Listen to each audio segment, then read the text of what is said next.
War. After many miscommunications and political differences were made amongst the British and the Americans, they finally turned to the only option: war.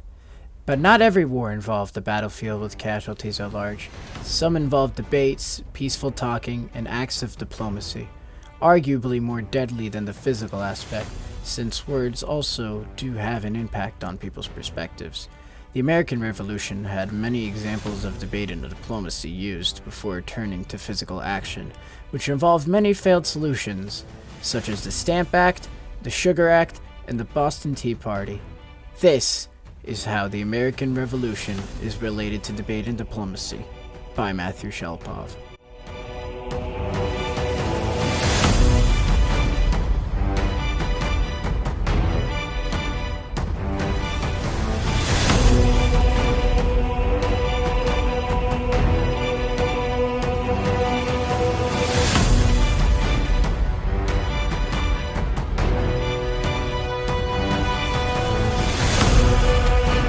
But diplomacy in the American Revolution were in shambles before the battles of Lexington and Concord. One primary example of this was the Stamp Act. The Stamp Act was a declaration from the British Parliament in 1765 that exacted revenue from the American colonies by imposing a stamp duty on newspapers, as well as legal and commercial documents. But not only did they tax newspapers, their act also enforced to pay on almanacs, pamphlets, broadsides, and dice, along with sets of playing cards.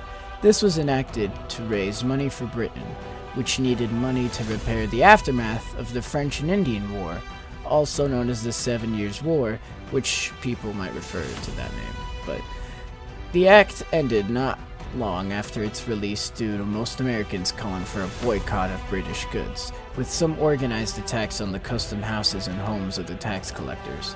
After months of protest, and an appeal by Benjamin Franklin before the British House of Commons, Parliament voted to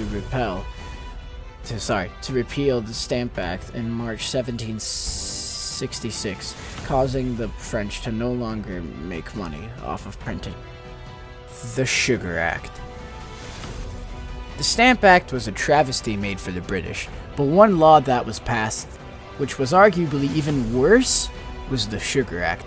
Also known as the Plantation Act or the Revenue Act, the Sugar Act was basically a tax passed by the British to pay for the aftermath of the 7 Years' War, just like the previous act before this. The British legislation also aimed at ending the smuggling trade in sugar and molasses from the previous war. They did this by cutting off the duty to the foreign molasses from 6 to 3 pence per gallon, retaining a high duty on foreign refined sugar, and prohibiting the importation of all foreign rum. This act prompted New England colonists to boycott British imports once again, and led to the need for colonists to become more self-sufficient and rely less on the British goods. The Sugar Act did eventually end when it was repealed in 1766 and replaced with the Revenue Act, also in 1766, which reduced the tax to 1 penny per gallon on molasses imports, British or foreign. But that's a topic for another story. The Boston Tea Party. For now, let's take a time jump. While the Sugar Act occurred in 1764 and the Stamp Act occurred in 1765, the Boston Tea Party took place years later, 1773 to be exact. The Boston Tea Party was famously named after the celebration for the Tea Act, which gave East India permission to have a monopoly over North America. Some patriots refused to drink their tea, and some found the tea to be used as an act of treason, causing people to throw barrels and boxes overboard. As a result of the Boston Tea Party, the British shut down Boston Harbor until all of the 340 chests, yes 340, of the British East India Company tea were paid for. This is a primary example of a failed attempt at making peace and having order over a debate, which does not really take a form of a natural debate in its natural setting.